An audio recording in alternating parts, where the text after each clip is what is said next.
Hello, hello, hello, everyone. Mike Arnold here, co-founder of Path Trading Partners, along with Bob Iacchino. How's everyone doing this morning? Waka Waka thinks it's a gap fill day. Thinks the shorts are going to get chopped. We shall see. Wavy turnaround Tuesday. Good morning, Patrick. You're not expecting much until the FOMC, then big bullish move. PPI finals is expected for some of the numbers, and some came in slightly better, but does it really matter when you're talking 8.6 versus 8.3 actual, 10.8 versus 10.9? I mean, those numbers are still brutal. Williams says short the market. Well, it's going to be so interesting. I mean, now it's nearly like the 75 is baked in for not only June, but July. I mean, see, this is where I'm not smart enough to trade this stuff based on this is why I got to trade patterns. Because do I know what the market's going to do? No. Do I know what the Fed's going to do and how the market's going to react? So if the Fed comes in, better, or if they do 50, which was expected up until last night, essentially when everything skyrocketed and changed yesterday afternoon and last night. What do I do besides trade the patterns? I can't. Because I don't know what the market's going to do. Good morning, Options 22. Good morning, George. Good morning, Lauren. Good morning, Anissa. Don't short the hole. It is deep. Hey, good morning, Christoph. Pat Williams says so. There's patterns still bearish. Good morning, Sashi. So let's see where we are. By the way, if you are new here, please do consider subscribing, ringing that bell, and hitting the like button longer term. Viewers, please keep the comments and the likes coming. So, again, we just talked about it. PPI coming in slightly better than expected for the core and the year over year and the core month over month, and hitting just a standard hitting expectations. What does that mean? Means inflation's still ridiculously, oops, wrong button. Sorry about that. It means it's still ridiculously high. What does that mean the Fed's going to do? Who knows? I mean, here you got your 75 basis point hike. I haven't even refreshed this yet. Let's see if it does. 75 basis points. Good. It didn't stick with the browser. 91%. Are they doing that? Are they going back to 50?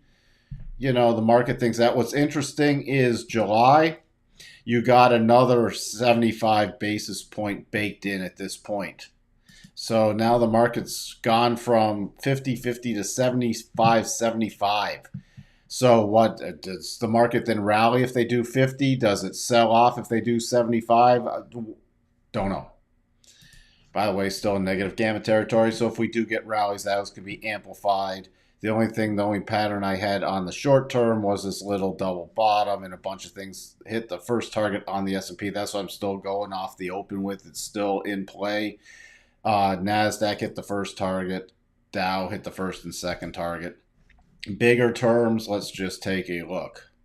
I mean, yeah, can we be watching for some bullish moves with cycles at the bottom on the daily?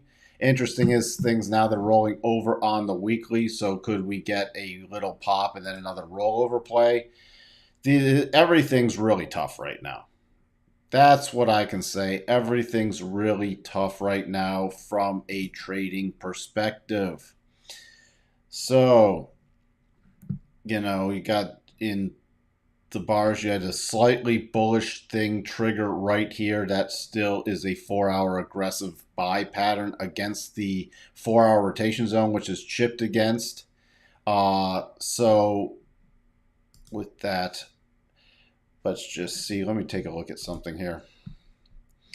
We're just taking this off the table for now. If it breaks above, if we start breaking above about 3,800, then I'll play more aggressively to the bullish side today. And where would I start playing that? Because that would be into the rotation zone. And then the next major area would be 38.52 on a big rally. On a minor rally, about 38.25.50 would be the key area I'd be watching. But again, it could go into rotation zone and roll over again. So that's where it sits. I mean, that's the bullish case to bearish case. If we start breaking back below about 37.58, then I'm going to watch for a retest of the lows yesterday. And if we break below the lows yesterday, then that's not giving me a bunch more. I'll be using those as minor levels, but my major area will be about 37.04 to 37.07. So that's pretty much where we stand. This is pretty much turning into a horizontal corrective channel, so it's either the major breakout or breakdown. Let's see. Good morning, Rams of Fall. How are you today?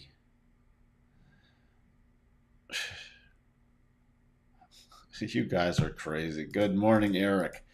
QQQ targets, we'll get to that in a minute.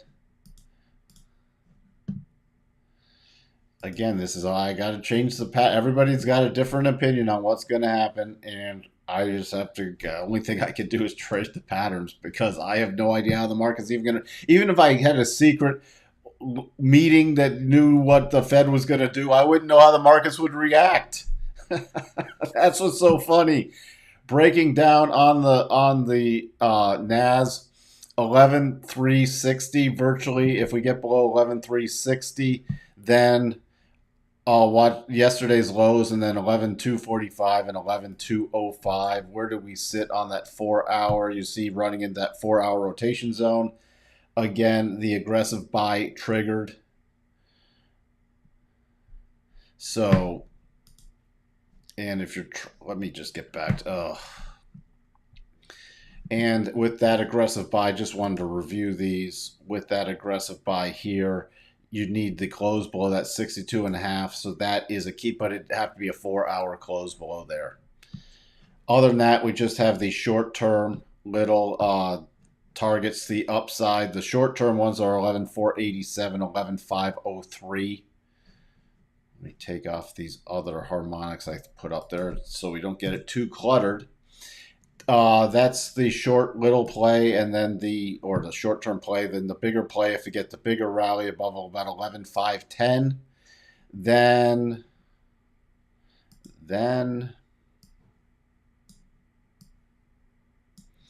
11,596. So essentially 11.6, and on a bigger rally, it would be 11,695 area.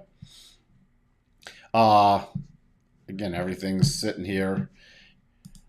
The dailies are at the bottom, and there's so many mixed messages. Weeklies at the top, so this is just going to continue to be a very challenging environment from my perspective. Dow,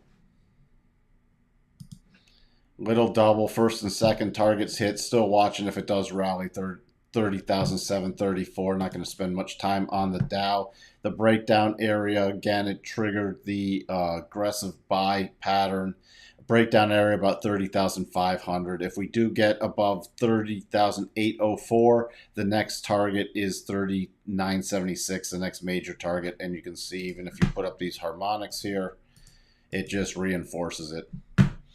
Russell, if it breaks down, hold on. If it breaks down below, then the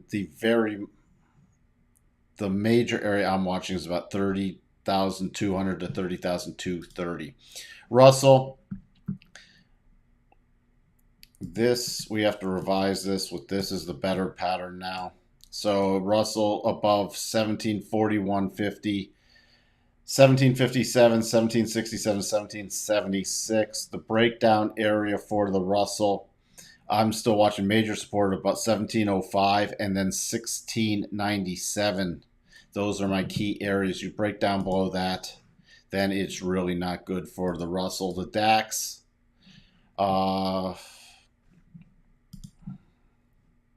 watching for a little bottoming pattern here.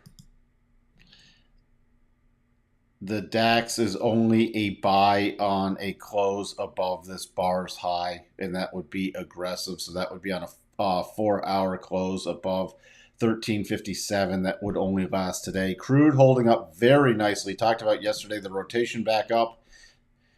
And yes, that is another potential double, but I'm watching for the breakout play now, and then 124.50 and then 125.82. Remember, statistically, it still favors returning to that. The only thing that would change that on the short term then would be triggering this double. 114, and it is lower probability since it's still against the daily rotation zone. 114.63, 113.19, 111.81. But we already got the rotation up, so I'm expecting with the cycles trying to get to the bottom and rotating up another push higher. Good morning, Dr. Michael. So, White House administration is watching inflation closely. Wasn't Biden watching the stock market now closely? This is all just a joke. Everything's a joke with these. It's a clown show. Is that a 1 hour reverse head and shoulders on the NASDAQ?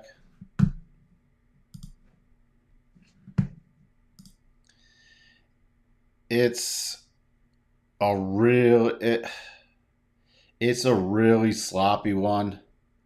I wouldn't. That's a stretch. I'd just be trading it as, because you're roughly going to trigger a similar neckline. I'd just be trading it as a breakout play, Christoph. Where do we sit? Let me jump to the Qs real quick for the levels there. Then we'll get to some other stuff. The Qs. To the downside, if it makes a push lower, it's pretty much the same. 271.62, then 268.76. Short term beyond that. What? This is just a mess. You could still technically trade that as a double with a gap fill play. So I'd be using 283.77, about 285.02, 286.34 would be your levels on there to anybody playing the Qs, and then it would be to the full gap fill. The full gap fill would be 288.71. And remember, to target that full gap fill is pretty much just in front of the first target. So you could, a really nice little potential trade here is if it does trigger this little double and you get that close above 283.35, you also have the double and the gap fill does not increase probabilities. The probabilities are different for each one, so they're not additive, but you do have two strong patterns that will have triggered. That's your upside trade in the Qs. Let's see what else. Let me just peek at notes. Again, they've been slaughtered, a little inside bar after that rout yesterday, so I'm going to be watching. If we break down to 115.01, watching for a return to the lows. Other than that, it's pretty much hands off with this to me unless we really start to rally above 115.29. Dollar index,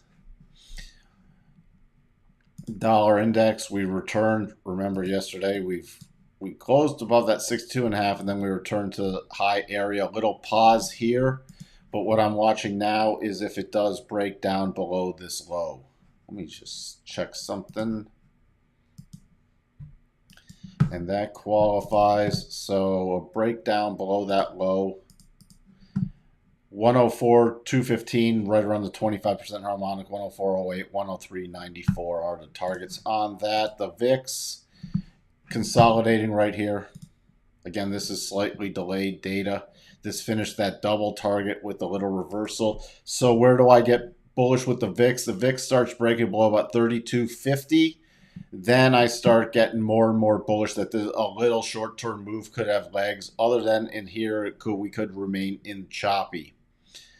Choppy. Tesla, we still have the potential double trigger, still completely valued. 669.50, 682.15, 688.47, 649.80, which is nearly the gap fill. I would not stop focusing on the second target because it's also the breakdown zone. So that's for the bullish case. If it were to roll over, virtually nearly hit this 87.50, even if we rallied up, still does not invalidate a lower push. But 642 is the first target lower, then it's just virtually down to the old lows on your bearish case. So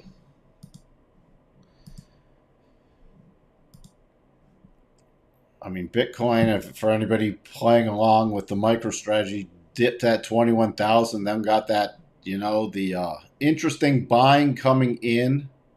So if it does get a little rally on, key area I'm watching again, same thing as yesterday, about 24,600. It gets interesting though if it breaks down below 21,780. Again, that will retest those lows. All right, let's see what else. Let me get back. Let me do the spiders. Spiders, pretty similar to the Qs, but you get about 381.35. Really nice. That first target, 25% harmonic, 384.50, 386.16, 387.16, then the gap fill.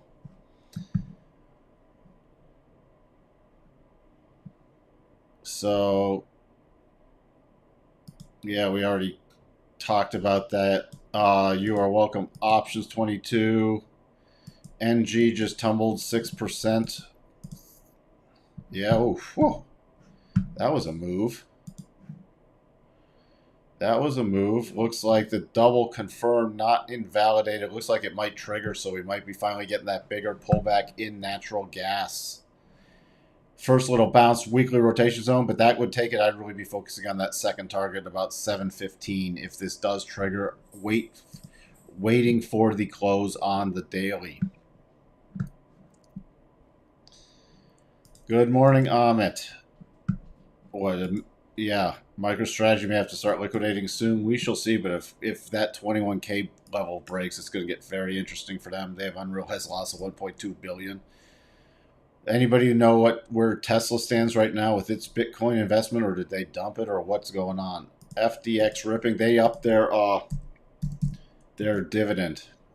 FDX upped their dividend. That's why it's sort of ripping today. So, but it's still in consolidation. We're actually going to watch for eventually another gap fill play in here, especially with FDX, with the slowing economy, why it's ripping as people are chasing that potential dividend play. But I'm going to be watching for another rollover play in FDX with the slowing economy. It's just the rollover play isn't here yet, but this could be a nice gap play at some point. So, gonna keep it a couple on SPY, possible gap fills and rollover. We consolidate here and go lower. Again, I would, for playing the SPY and the Qs, the bullish plays, I'd wait for them to trigger. All right. You start getting a 4-hour close above this bar. If it's meanders here, that's another very aggressive entry, but that's your play. I'd wait for that double to trigger, and then it could be possibly, if we got the slightly bigger rally rolling in, but then who knows if it will complete before we get all the volatility. This is why you got to manage risk, because we have, what's the Fed going to do tomorrow? And if they go 50, is that bullish? Does the market react bullish bearishly? If they go 75, is that bullish bearish? I have no idea anymore. I can just manage risk and play any of these patterns that set up. And if there's nothing good, sit on my hands and let all this wash out. I mean, you don't have to, given what I talked about yesterday, if you don't have a good trade, you don't have to trade. This is a very challenging week. The only other thing I'm watching for is if we do get something with momentum bars. And I've talked about that again with the second effort at pause play. That's the strong momentum bar move. So that's the only thing I'm really focused on, and that's both for upside and downside. Could we remain choppy going through today because of the FOMC tomorrow? Yes, we could. So again, if you don't have anything, don't force something. Don't know if I'll be on at lunch today unless something major happens. If I'm going to, I'll put it in Discord. Other than that, I'll definitely be here this afternoon to talk to everyone. Be safe with your trading. Again, don't do anything silly. And thank you, Wavy. Again, thank you. Thank you, everyone who did tune in. We're getting more and more viewers constantly. So when you get a pause in the markets, come back and leave some comments and like the videos, please. We're getting more and more viewers, especially in the background, who aren't in the chat yet. So please come back and do that to help the channel continue to grow. With that, talk to everyone later.